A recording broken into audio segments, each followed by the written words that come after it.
Baik, bismillahirrahmanirrahim. Assalamualaikum warahmatullahi wabarakatuh. Langsung saja, kami dari kelompok 1 dengan anggota kelompok saya Muhammad Heru Fikri, dan yang kedua M. Alwaton Dunia Wahyudi, yang ketiga Rian Azlan, dan yang keempat Indra Rasani.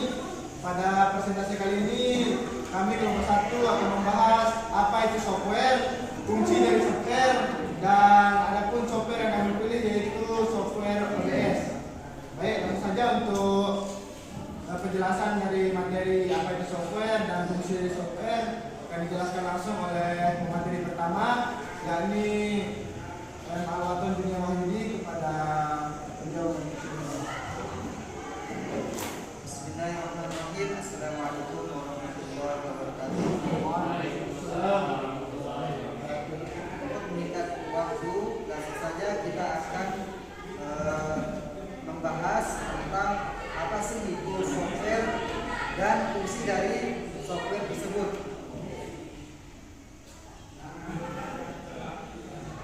Jadi pengertian dari software. Jadi software ini biasa dikenal juga dengan perangkat lunak. Apa sih definisi dari software tersebut? Yaitu istilah khusus untuk data yang diformat dan disimpan secara digital, termasuk program komputer, dokumentasinya, dan berbagai informasi yang bisa dibaca dan ditulis oleh komputer. Dengan kata lain, memproses data, perintah atau instruksi khusus agar pengguna dapat mengoperasikan komputernya sesuai dengan hasil informasi yang diinginkan. Sarana interaksi yang menghubungkan pengguna dengan perangkat kerasnya.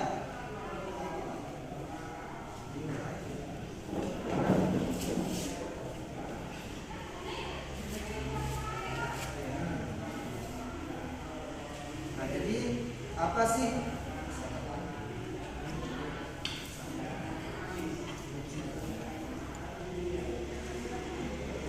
sih itu perangkat lunak? Perangkat lunak atau software adalah sekumpulan data elektronik yang tersimpan dan dikendalikan oleh perangkat komputer. Data elektronik juga disebut meliputi instruksi atau program yang nantinya akan menjalankan perintah khusus. Perangkat lunak juga disebut sebagai bagian sistem dalam komputer yang memiliki wujud fisik yang diinstal dalam sebuah komputer atau laptop agar bisa dioperasikan. Jadi itu pengertian atau definisi dari software, atau bahasa mudahnya begini saja, yaitu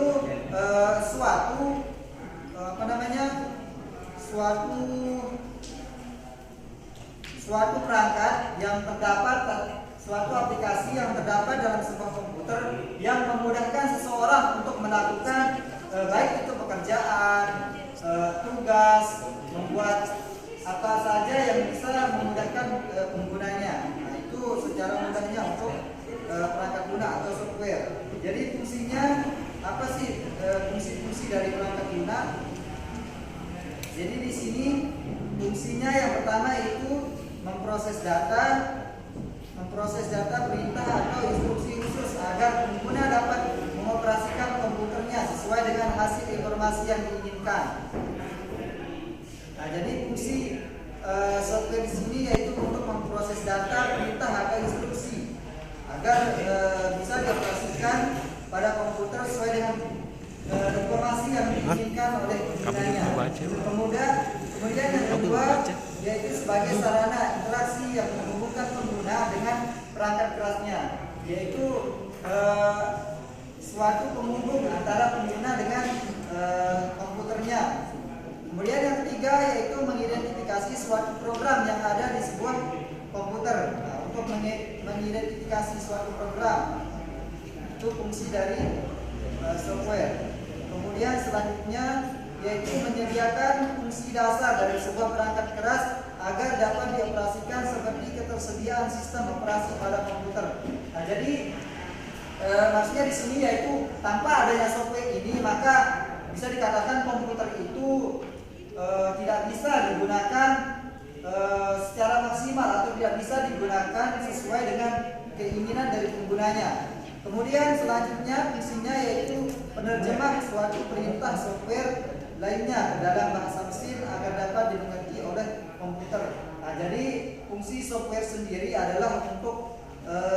menerjemah suatu bahasa mesin agar dapat dimengerti oleh komputer itu sendiri. Nah, mungkin hanya ini yang dapat kami sampaikan dan kembalikan ke moderator. Baik, terima kasih untuk materi kedua. Langsung saya ambil untuk software yang kami pilih, yakni software OBS atau biasa disebut dengan Open Broadcaster Software.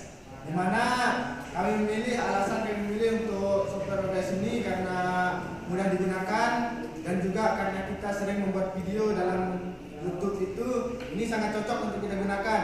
Karena setelah saya coba untuk software OBS ini sama software sistem yang ada di laptop kita itu sangat berbeda jauh untuk ukuran penyimpanannya.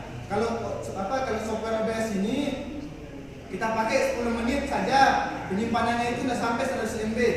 Berbeda dengan sistem yang ada pada laptop kita, penangkap layarnya atau video layarnya 10 menit itu bisa 1 GB. Jadi untuk OBS ini sangat cocok untuk kita apabila kita mengeluh untuk penyimpanan HP kita, kan kita pindah nanti kita edit di sana biar bisa muat di HP kita. Nah, di sini saya menjelaskan untuk software OBS. Apa sih software OBS itu? Open Broadcaster Software atau Studio. Ini Open Broadcaster Software Studio atau OBS adalah sebuah perangkat lunak atau software yang bersifat open source atau gratis yang kegunaannya sebagai perekam video offline dan live streaming compatible dengan Mac, Windows maupun Linux. Jadi di sini untuk pengertiannya sudah sangat jelas, bersifat open source atau gratis. Di sini siapa saja boleh memakai. Ini tidak berbayar ya, dan sangat mudah untuk digunakan juga. Penginstalannya juga sangat mudah. Nanti kita bahas tentang penginstalan. Apa sih fungsi dari OBS ini? Fungsi dari software OBS sendiri adalah untuk merekam layar. OBS juga bisa dipakai untuk live streaming dengan konfigurasi yang beragam, terutama jika kita ingin mengadakan podcast. Jadi di sini selain untuk merekam layar sendiri, kita juga bisa live streaming memakai OBS ini. Terutama bagi kita yang nanti yang ingin menjadi YouTuber dan ingin membuka podcast, ini sangat cocok untuk kita gunakan. Lanjut. Ini untuk perlu susah payah. Artinya apabila kita kebingungan, nanti akan sendirinya operator akan menjelaskan. Apabila kita menekan tombol ini apa gunanya, kita tekan tombol ini apa gunanya. Lanjut. Namun kalau sudah terbiasa akan terasa mudah karena unsur interface yang ditawarkan OBS Studio sebenarnya mudah untuk dipahami. Nah, selain sangat mudah untuk digunakan, OBS Studio ini juga sangat mudah dipahami bagi kaum-kaum seperti kita lah yang malas-malas belajar, malas-malas banyak fitur-fiturnya, kita pusing kalau banyak fitur. OBS Studio memiliki fitur yang terbilang cukup lengkap dan beragam. Jadi di OBS ini bisa kita bilang untuk fiturnya sangat lengkap.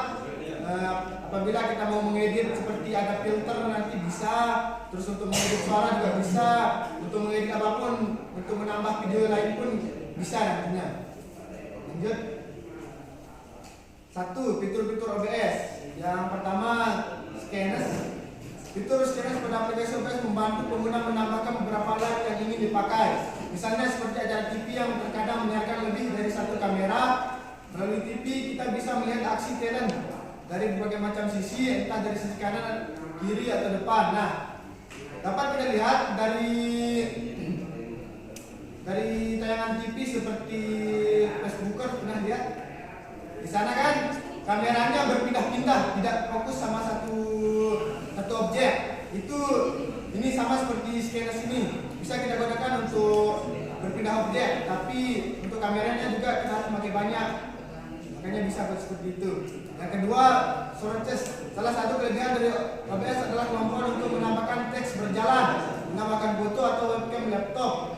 Jadi di sini dapat walaupun kita live streaming, kita bisa menambahkan teks berjalan di sana. Misalnya kan kalau kita iklan, jangan lupa klik link di bawah ini, nanti akan jalan, linknya kan seperti itu. Ini untuk penggunaan OBS, untuk fiturnya biasanya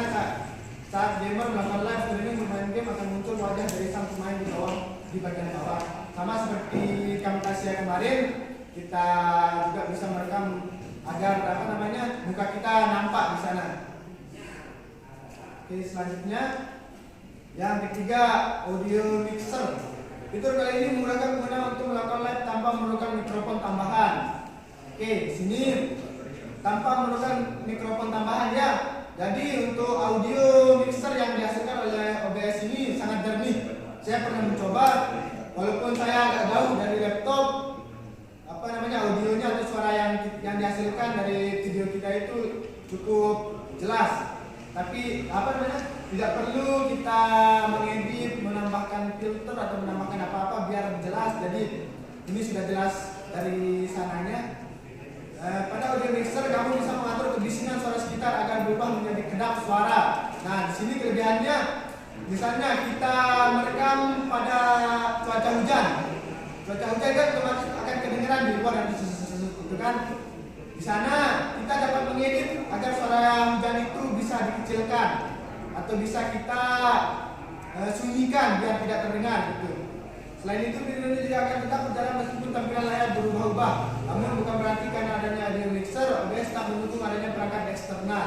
Nah, jadi di sini ini OBS juga walaupun ada audio mixernya bisa dia mendukung juga untuk audio eksternal seperti mic gitu kan. Seperti yang di sini itu juga atau ada headset Bluetooth lah kita bilang ya. OBS tak mendukung adanya perangkat eksternal. OBS adalah aplikasi yang mengizinkan perangkat eksternal seperti kamera dan mikrofon tetap terhubung dengan live streaming. Nah, kalau mau suaranya lebih jernih lagi, biasakan untuk YouTuber itu memakai yang di telinga itu. Yang keempat, saya tidak tahu namanya. Scanner transition. Sama seperti artinya, scanner transition membantu pengguna memilih transisi dari satu scan. Nah, transisi itu adalah perpindahan video lain ke video yang lainnya, video satu ke video lainnya. Misalnya kita mau pakai transisi apa? Transisi gelap, nanti akan transisi berjalan, transisi lebur, transisi kertas. Itu sangat banyak pilihannya. Transisi juga dapat diubah melalui fitur lanjut. Yang kelima, kontrol. Fitur terakhir OBS adalah kontrol. Bisa dikatakan bahwa ini menjadi langkah penting yang harus dimengerti broadcaster atau gamer. Dalam fitur kontrol ada berbagai macam pengaturan yang cukup kompleks. Pertama ada start recording untuk program aktivitas yang kami lakukan, lalu start streaming untuk memulai secara langsung di suatu platform atau media sosial, selanjutnya video, mode, membuat layar pakai menjadi dua dengan tujuan mengatur resolusi supaya tampil lebih baik. Terakhir ada setting dan exit untuk mengatur aplikasi dan keluar dari aplikasi OBS. Jadi untuk fitur kontrol ini sangat penting. Ini untuk memulai dan mengakhiri rekaman kita di sebuah layar. Nah, yang selanjutnya cara-cara menginstal OBS. Pasti kita bertanya-tanya yang belum tahu apa sih OBS dan gimana cara menginstalnya. Yang pertama, buka situs resmi OBS Studio dan download OBS Studio versi Windows. Kalau kita pakai Windows 7, silakan pilih Windows 7. Adapun untuk bitnya di sini ada 32 dan 64. Kalau kita memakai laptop yang 32 bit, silakan pilih yang 32 bit karena untuk perangkatnya sudah ada satu sama lain.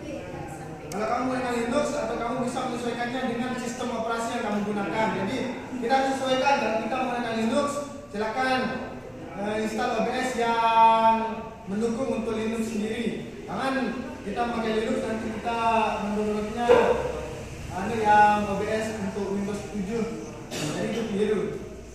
Yang kedua, untuk menjelaskan installer OBS Studio, kamu bisa klik full installer OBS Studio 2 kali atau juga bisa menjalankan installer OBS Studio melalui Run as Administrator. Jadi di sini Run as Administrator ini kita akan menjadikan OBS ini sebagai pengaturan utama kita untuk menjadi perekam layar nanti. Yang ketiga, untuk di bagian tampilan scoop, welcome to OBS Studio, kamu klik saja next untuk melanjutkan ke tampilan selanjutnya. 4, selanjutnya di bagian tampilan lisensi atau lisensi information, kamu klik next lagi. Nah di sini tinggal klik next aja ya, tidak ada pilihan lain. Kemudian di bagian Choose install location, kamu bisa menentukan letak penyimpanan folder OBS Studio mau ditempatkan di mana saja. Nah di sini kita bisa menentukan di mana saja tempatnya. Dan seperti biasa untuk aplikasi kita taruh di local disk stick. Yang 6 dan terakhir tampilan completed step, kamu tinggal klik finish. Nah di sini kalau ada sudah mengatakan finish, itu tandanya OBS yang kita install sudah berhasil. Selanjutnya kita bisa menggunakan OBS untuk screen recording, live streaming, YouTube dan lain-lainnya. Nah, gimana sih tampilan untuk OBS sendiri? Lanjut ya ke aplikasinya saja, biar dilihat secara langsung. Nah, untuk aplikasi OBS,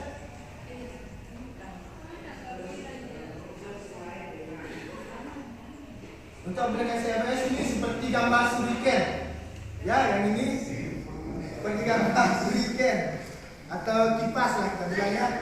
Bagi kipas itu, kita coba klik.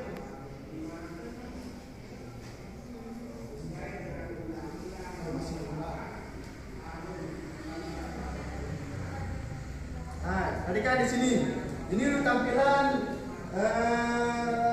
menu utama dari OBS sendiri. Apabila kita mau mulai merekam, tinggal pilih mulai merekam yang ini. Apabila kita mulai, silakan pilih mulai streaming dan hubungkan dengan sosial media yang ada di tempat kita streaming tersebut. Misalnya mulai merekam, kita mau buka apa? Misalnya di sini, kita mau buka foto, misalnya atau video itu gambar, dokumen, intinya macam-macam, mana-mana yang kita pilih yang ini. Nah, kita coba untuk alatnya. Kembali ke OBS, kita klik berhenti merekam. Kita coba lihat hasilnya bagaimana. Kita cari di video. Nah, ini untuk hasil dari OBS tersebut. Kita coba lihat. Nah,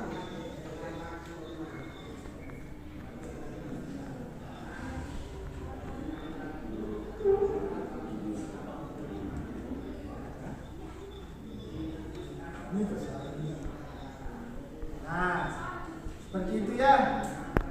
Jadi kalau teman-teman mau membuat tugas konten, bisa kita pakai yang ini karena untuk penggunanya lebih mudah. Ukuran yang dihasilkan juga lebih sedikit, tidak terlalu besar, tidak bisa sampai 1 GB.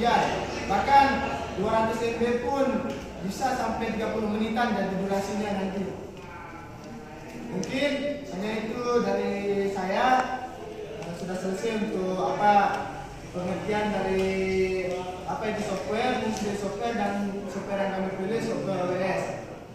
Sekian dari saya. Selanjutnya apabila ada yang mau dipertanyakan silakan. Kami persilakan teman-teman apabila ada yang jadi mengerti silakan ditanyakan. Silakan. Benar teman-teman mengerti. Sekian dari kami kelompok 1. Kalau ada kesalahan kata-kata mohon dimaafkan. Apabila ada kelebihan tidak kelebihan ya. Sekian dari kami kelompok 1. Kami tutup dengan sama-sama melepaskan alhamdulillah. Sekian, Wassalamualaikum warahmatullahi wabarakatuh.